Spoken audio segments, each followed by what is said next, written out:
on part sur du renforcement musculaire. On va bouger pendant 20 minutes sur différents mouvements. Le but aujourd'hui, c'est pas d'aller chercher forcément de l'intensité, mais de travailler sur la qualité du mouvement. On va donc tourner sur plusieurs exercices pendant 20 minutes. On commencera par 12 dead bugs. On viendra travailler au niveau de la sangle abdominale et du gainage. On enchaînera ensuite sur 12 up and down plank. On viendra se mettre en gainage au sol et on viendra travailler donc sur le gainage et notamment sur la stabilité et aussi la force des épaules. On enchaînera sur 4 Jefferson curls. Ici, on viendra travailler les muscles paravertébraux, donc ceux qui entourent la colonne vertébrale pour travailler et renforcer notamment votre posture. On enchaînera ensuite sur 4 répétitions à gauche et 4 répétitions à droite de single leg glute bridge. On en a fait à l'échauffement cette semaine. Cette fois-ci, on travaillera en tempo, d'accord? Donc, on va rajouter un peu du temps sous tension pour travailler notamment au niveau des fessiers. Et on terminera chaque tour par le maximum de temps en L-sit. On viendra donc travailler en fermeture au niveau de la sangle abdominale et du psoas notamment. On commence tout de suite du coup par le dead bug. Le dead bug, vous allez vous placer au sol, les jambes à 90 degrés et les bras au-dessus de la tête. On va venir travailler en chaîne croisée. Je viens tendre une jambe et un bras. Le but ici, c'est de garder les abdos engagés, donc de ne pas venir ici se cambrer, de ne pas avoir un trou sous le dos. Donc, ne cherchez pas non plus à plaquer votre dos en faisant une rétroversion du bassin.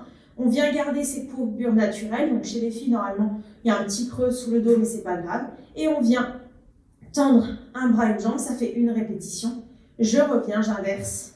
Ça fait 2 répétitions. Donc, en tout, vous aurez 6 répétitions à droite et 6 répétitions à gauche. Si vous pouvez, on vient tendre au maximum la jambe, d'accord?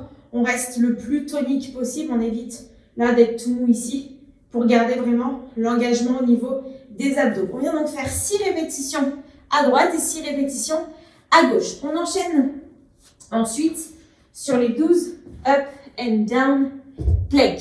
Il vous faudra soit un step, soit vous pouvez empiler des livres pour avoir une petite hauteur en face de vous. On va venir se positionner en planche. On va écarter un petit peu les pieds pour avoir un petit peu plus de stabilité. Et je vais monter en appui sur la surface un peu plus haute. Ça fait une répétition. Je redescends. J'essaye de changer de première main d'appui à chaque fois. Le but ici, c'est que le corps bouge le moins possible et que le bassin reste le plus fixe possible. Donc, on va travailler énormément sur la sangle abdominale, le transverse pour maintenir le bassin et aussi un petit peu sur la mobilité et la stabilité d'épaule en venant monter et descendre de la surface. Donc, 12 répétitions. Donc, à chaque fois que vous mettez les 2 mains sur votre surface, ça fait une répétition. On enchaîne ensuite sur les Jefferson curls. Vous pouvez soit les faire en montant par exemple sur une petite marche. Si vous n'êtes pas très souple, vous pouvez les faire en restant debout. Sinon, vous pouvez monter sur le canapé, sur une box, sur une chaise, peu importe. On vient juste faire dépasser la pointe des pieds. On vient mettre les pieds sous les épaules, donc on resserre par rapport à une largeur de squat. On va venir se grandir, prendre une grande inspiration.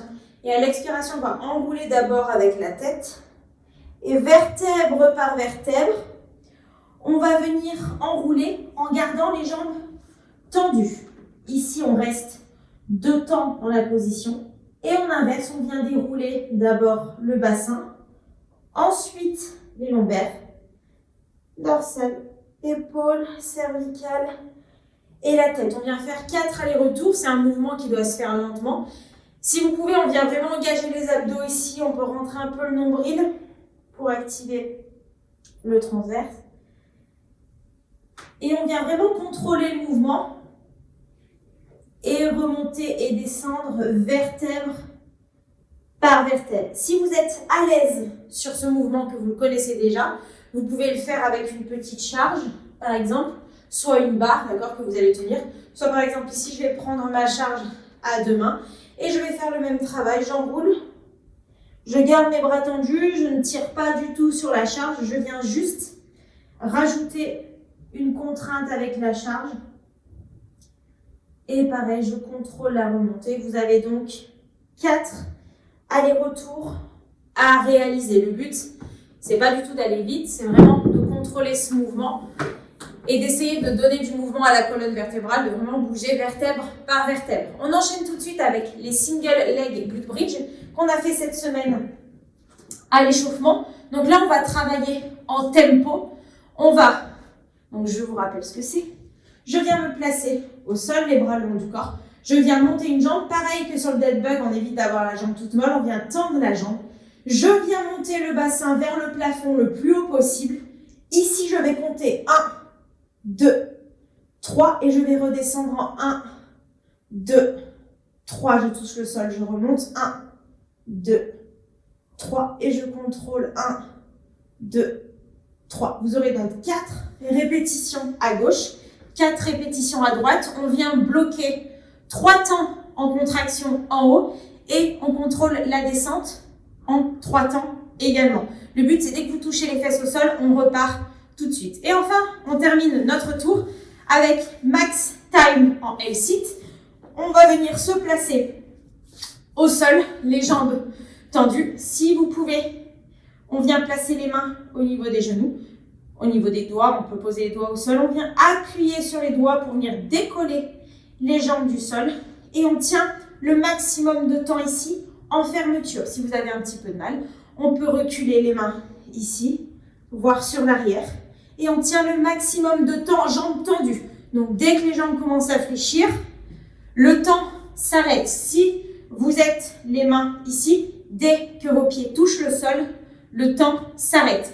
On tourne sur ces différents mouvements pendant 20 minutes. Le but, je vous rappelle, c'est toujours la qualité du mouvement. On ne cherche pas forcément d'intensité. Si vous avez un mouvement qui est un petit peu plus difficile qu'un autre, vous pouvez soit réduire le nombre de répétitions, soit réduire l'intensité. Donc, on bouge pendant 20 minutes. C'est tout pour aujourd'hui. Je vous dis à demain.